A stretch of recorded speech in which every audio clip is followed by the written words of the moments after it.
খলিফাতুল মুসলিমিন হযরত ওমর রাদিয়াল্লাহু তাআলা আনহুর সময় যখন রোমদের সাথে যুদ্ধ শুরু হয়ে গেল, রাসূলুল্লাহ সাল্লাল্লাহু আলাইহি ওয়াসাল্লামের সাহাবীরা যুদ্ধ করতেছে রোমদের বিরুদ্ধে। রোম সম্রাটের আদেশ ছিল, যুদ্ধের জয় পরাজয় যা হয় হোক, কিছু জীবিত মুসলমান সৈন্য আমার কাছে ধরে আনবা। কারণ রোম সম্রাট মুসলমানদের ঈমানের খবর শুনেছে। ঘটনাক্রমে মুসলমানদের একটা দল কাফেরদের হাতে আটকা পড়ে গেল। বাদশাহর আদেশ, তাদেরকে পাঠায় দেওয়া হলো রাজধানীতে।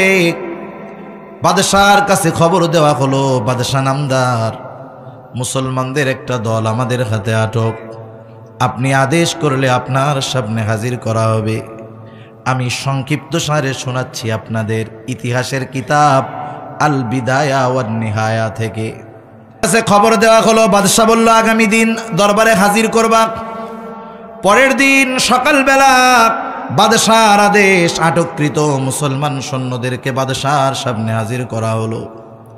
তাদের দিকে তাকায়া বাদশাহ বলতেছে, তোমাদের এই কাফেলা, তোমাদের এই দলের আমির কে, নেতাকে?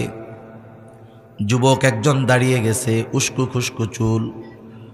যুবক বলতেছে, আমার নাম, আমি হলাম এই কাফেলার আমির। তোমার নাম কি? বলে, আমার নাম হলো আব্দুল্লাহ ইবনে হুযাফা। বাদশাহ একটা হাসি দিয়ে বলে, আব্দুল্লাহ আমার কাছে আসো, আমার পাশে এসে বসো। আব্দুল্লাহ বাদশাহর পাশে এসে বসলো। দরবারের সব মানুষ চিন্তা করে, আহারে, আমরা তো মনে করছি বাদশাহ এখন আদেশ করবে, কত বড় সাহস! তৎকালীন সময়ের অন্যতম পরাশক্তি রোম আর পারস্য, সেই রোমের বিরুদ্ধে যুদ্ধ করার জন্য আসছে। হয়তো সম্রাট এখনই আদেশ করবে, যাও এদেরকে শিরচ্ছেদ করে দাও, অথবা শুলিতে চড়িয়ে হত্যা করো। এরকম তো কিছু বাদশাহ বলেন না, উল্টা দুশ্মনকে হাসি মুখে পাশে আইনে বসাই দিচ্ছে। সবাই একটু অন্যরকম কাজ দেখে সবার নজর এবার ওইদিকে, কি হইতেছে এইগুলা। বাদশাহ এবার আব্দুল্লাহ ইবনে হুযাফাকে বলে, আব্দুল্লাহ, আমার পাশে যে কেউ বসতে পারে না, মন চাইলেই বসতে পারে না, আমি যাকে ভালোবাসি তাকে বসতে দেই। ও আব্দুল্লাহ, তোমাকে দেখার পর তোমার প্রতি আমার একটা ভালোবাসা জাগ্রত হয়ে গেছে। আমি চাই তোমার সাথে আমার একটা মোহাব্বতের সম্পর্ক হয়ে যাক। ও আব্দুল্লাহ, তুমি মুসলিম, আমি খ্রিস্টান, তোমার মুসলমানিত্ব আমার সাথে তোমার সম্পর্কের ক্ষেত্রে বাধা হয়ে দাঁড়ায় গেছে। আব্দুল্লাহ, আমার প্রস্তাব হলো তুমি মুসলমানিত্ব ত্যাগ করে খ্রিস্টান হয়ে যাও। আব্দুল্লাহ, আমি তাহলে তোমাকে মহব্বত করব, ভালোবাসবো। শুধু ভালোবাসবো তা নয়, তোমাকে আমি মুক্ত করে দিব। তুমি হয়তো চিন্তা করতেছো এখান থেকে যাওয়ার পর তোমার এলাকার লোক তোমাকে গ্রহণ করবে না। চিন্তার কোনো কারণ নাই ও আব্দুল্লাহ, আমি আমার ঘরে সুন্দরী ষোড়শী যুবতী একটা কন্যা আছে, তোমার সাথে বিবাহ দিয়ে দিব। চিন্তা কইরো না, বিবাহের দিন আমার বিশাল রোম সাম্রাজ্যের অর্ধেক আমি তোমার নামে লিখে দিব।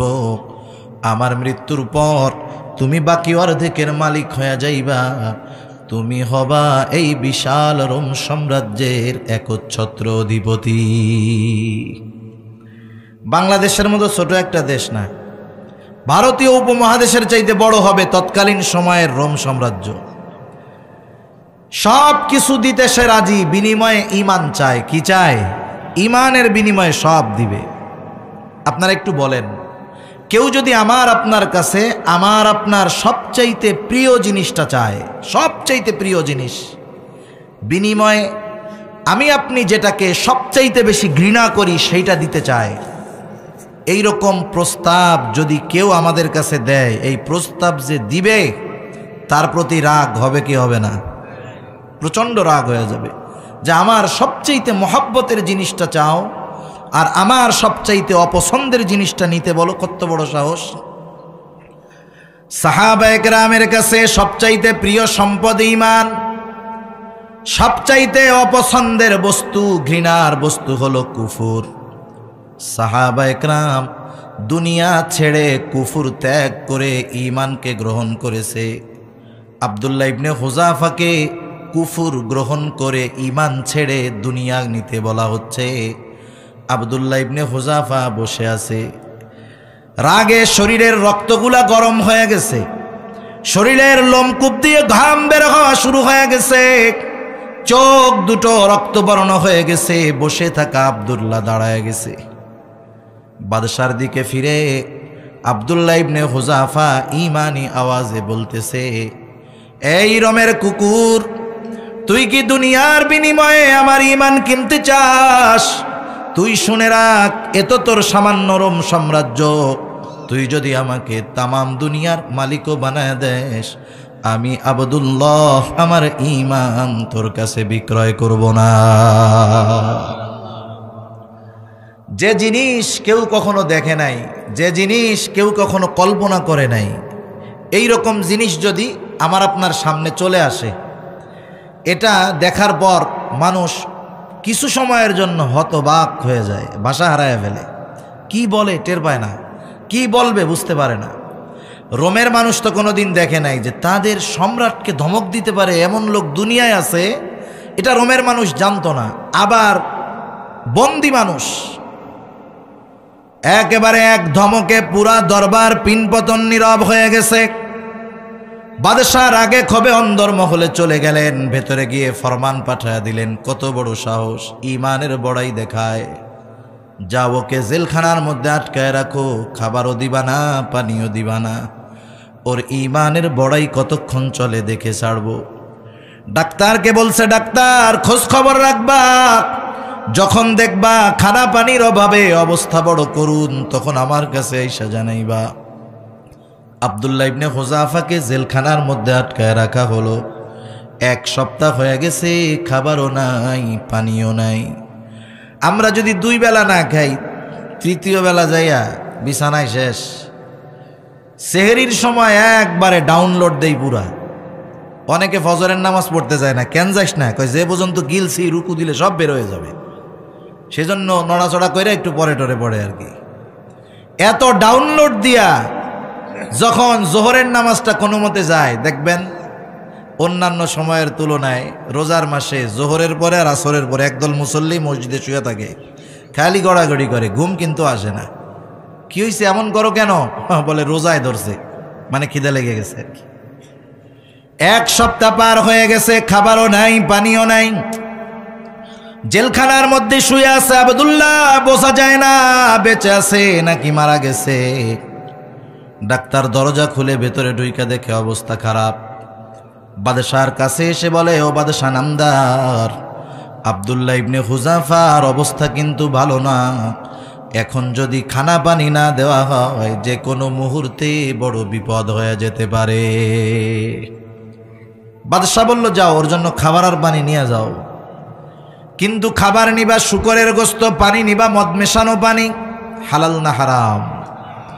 বাদশাহ আহলে কিতাব ছিলেন, খুব ভালো মতো জানে। 1 সপ্তাহ আব্দুল্লাহ ইবনে হুযাফাকে খাবার দেই নাই, দৈহিক দুর্বলতা হয়েছে। এখন যদি শরীরের মধ্যে হারাম ঢুকায় দেওয়া যায়, ঈমানি দুর্বলতা এসে যাবে। আমাদের সমাজে কিছু মানুষ আছে হারাম খায়, হারাম খায়, আছে না, হারাম খোর আর কি। এরা যত ভালো খাক, এই ভালো খাইয়া যতই শক্তি হোক, কিছুটা দৈহিক শক্তি হতে পারে, কিন্তু ওগুলা ঈমানি শক্তির দিক দিয়ে 0 0 0। এজন্য দেখবেন দুনিয়াতে ইসলাম, মুসলমান, কোরআন, সুন্নাহ, ওলামায়ে কেরামের বিরোধিতা যারা করে, খোঁজ নিয়ে দেখবেন কোনো না কোনোভাবে ও হারাম খোরের অন্তর্ভুক্ত। কারণ যাদের পেটে হালাল খাবার পড়ে, হারাম উপার্জন করে, এরা ইসলাম, মুসলমান, মাদ্রাসা, কোরআন, সুন্নাহ, উলামায়ে কেরামের বিরোধিতা করতে পারে না। বাদশা ভালো মতো জানে হারাম খাওয়াইতে পারলে ঈমানি দুর্বলতা আসবে। আব্দুল্লাহ ইবনে হুযাফার সামনে খাবার নিয়ে যাওয়া হলো। ডাক্তার বলতেছে, আব্দুল্লাহ খানা খাও, নাইলে কিন্তু অবস্থা খারাপ। তবে শোনো, খাবার হলো শুকরের গোস্ত আর মদ মেশানো পানি।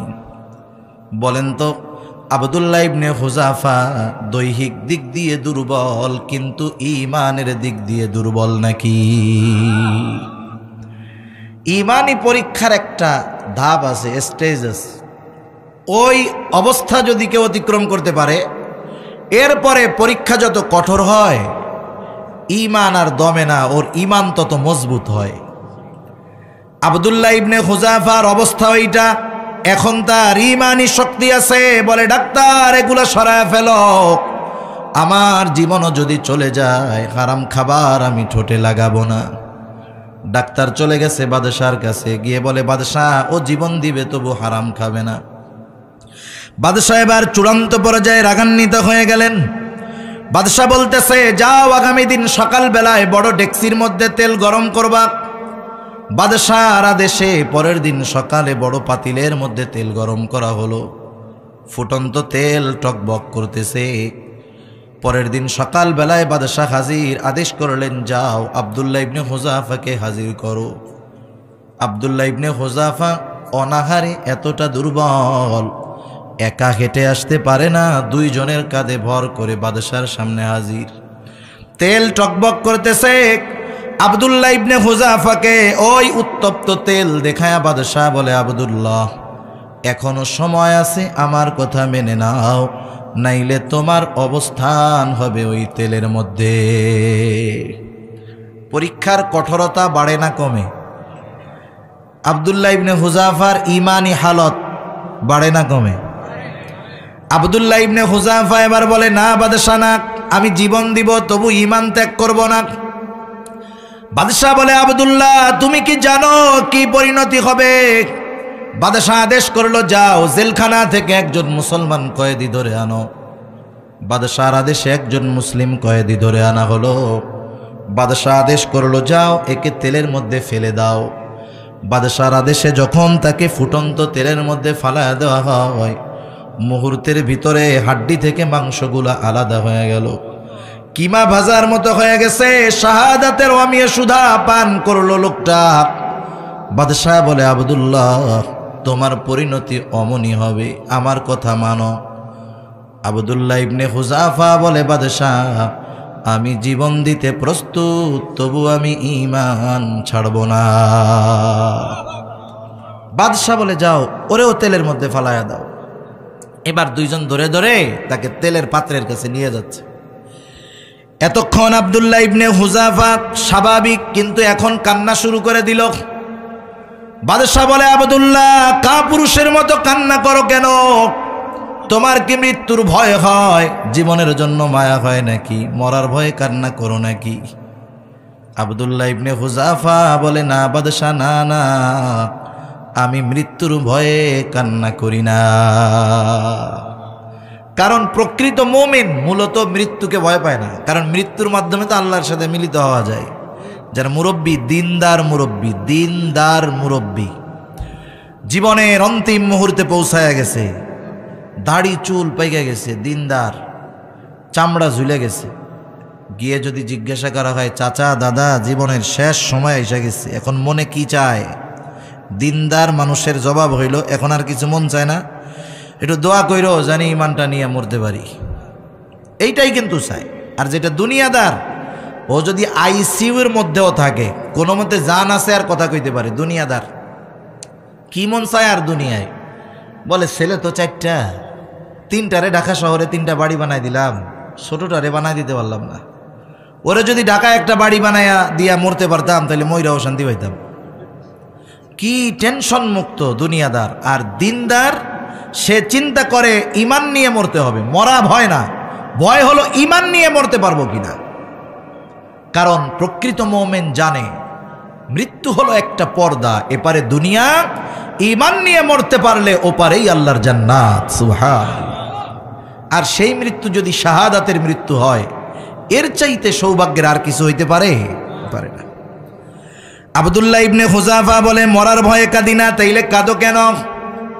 আব্দুল্লাহ ইবনে হুযাফা বলে বাদশাহ আমার আল্লাহ আমাকে একটা মাত্র জীবন দিয়েছে, একটা মাত্র জীবন, আমার তো মন চায় আমার আল্লাহ আমাকে শত শত জীবন দিবে, এই শত শত জীবন আমি শত শতবার আল্লাহর জন্য কোরবান করে দিব।